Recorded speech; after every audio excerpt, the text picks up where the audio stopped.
Hello and welcome back to St John's Seminary in Wonersh. We're here today to talk about pilgrimage as part of our series of videos. We've been thinking during the lockdown it's such a wonderful thing to escape, to go somewhere else, so we're thinking about those places that are really important in the history of our faith. And I'm joined here today by David, one of the deacons at the seminary, to tell us a little bit about the shrine of St Augustine in Ramsgate.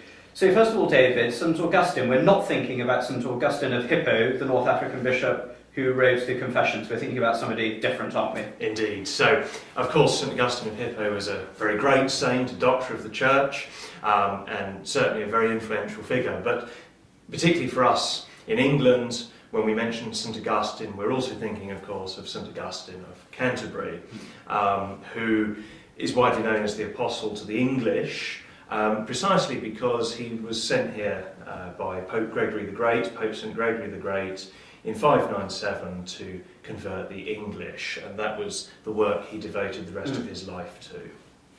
Excellent. And he had this wonderful impact on us, spreading the faith, all from a very little start, wasn't it? When Pope St Gregory saw some little children from this country and said that they're not angels but angels, and that's the wonderful start for it all. I think it's a great story.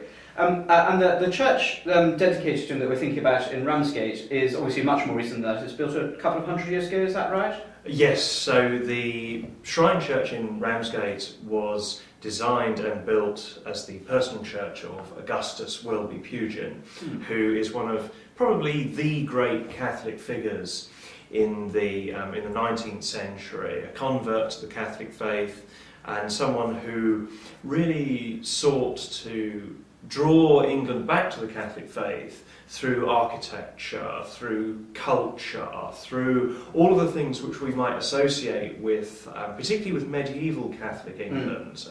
That was Pugin's really big project, and he kind of ran in parallel with St John Henry Newman, who sought to, as it were, effect an intellectual conversion.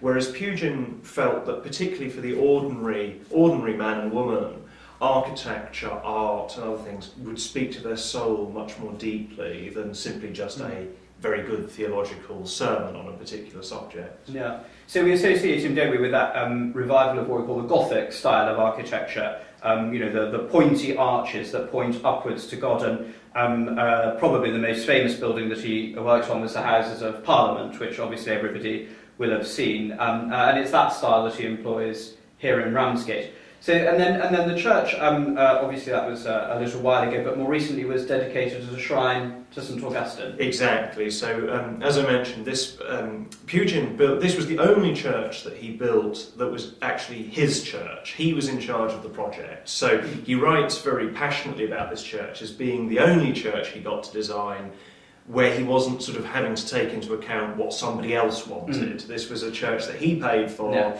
and he could design entirely according to how he wanted it. But nonetheless, he was very concerned about social outreach. He built a school as well, and his intention was very much that the church would sort of form a kind of centre point for a Christian community. And so Pugin completed the church, and he handed it over to a community of Benedictine monks. So Pugin died in 1852, and the church was shortly afterwards, in 1856, handed over to a community of Benedictine monks, and they administered care of the church until 2011, at which time it was handed back to the Archdiocese of Southwark, and Archbishop Peter Smith, the then Archbishop, decided to turn it into a shrine of St Augustine of Canterbury. The reason being for this is the church is actually built very close to the point where St Augustine of Canterbury first landed in England. Yeah. So there's a sort of special touch there in terms of it being very close to that first entry point of those missionaries to England. Yeah, I think that's one of the most powerful experiences about pilgrimage, isn't it? That when we go to these places, they really bring our faith alive. They show us that there's something real and tangible and not just an historical story. So it's that sort of personal impact that's so great. Perhaps you could tell us something about the personal impact it's had on you and your life. Yes, so obviously Ramsgate was, my grandfather retired there, So as a family, we spent many happy days at Ramsgate on the beach, so not entirely exclusively religious purposes. Oh, I'm glad to hear it. But nonetheless, the church itself, first of all, I mean, the current rector of the shrine, Father Christopher Baisden, has been a very good and faithful supporter of mine during this process of formation for the priesthood. So on one level, there's a sort of personal connection through childhood memories of Ramsgate, but also through a personal friendship, which has been very useful during my time in formation for the priesthood. And of course, I've been to St Augustine's on many occasions on the basis that it is one of the sort of East Kent centres for the extraordinary form.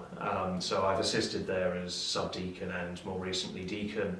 But of course the ordinary form of the Mass is celebrated there regularly as well. So it's a great centre for liturgy, and also it has a very high quality of liturgical music. The current director of music, Ben Scott, is a student of our seminary singing tutor Neil Wright, so Catholic England is a rather small world. Yes, yeah.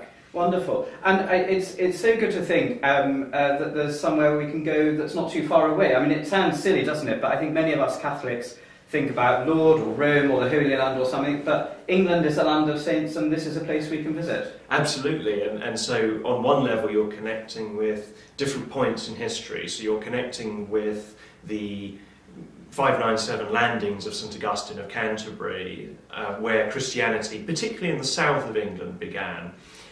Then you're also connecting with the sort of post-Catholic emancipation period and the real excitement when it was you were actually allowed to be a Catholic in England again in the 19th century. And Pugin, as I said, is one of those great figures of the kind of Catholicism coming back into England. And as you say, it's very much so, it's part of what we might call sort of more recent heritage and also very ancient heritage. So, in a sense, it's certainly I would urge all Catholics, but particularly English Catholics, to think about the heritage on their doorstep. And of course, at the moment with COVID, it's in a sense visiting places in person is quite difficult. But for those that are interested, before all of the lockdowns are finished, you can actually take a fully 3D virtual tour of the shrine. If you go onto their website, which is augustine-pugin.org.uk, you can actually take a virtual tour of the whole church, and it explains all the different features and all the meanings of all the kind of stained glass windows and the patterns and so on. So it's well worth taking a look until you can get there in person. Yeah, oh excellent. Well, I'll look forward to doing that myself, actually. That would be a lovely thing to do. Well, thank you very much. Thank you, David, and thank you all of you for joining us today. Be assured of our prayers for you, and please pray for all of us here at the seminary. Thank you and goodbye.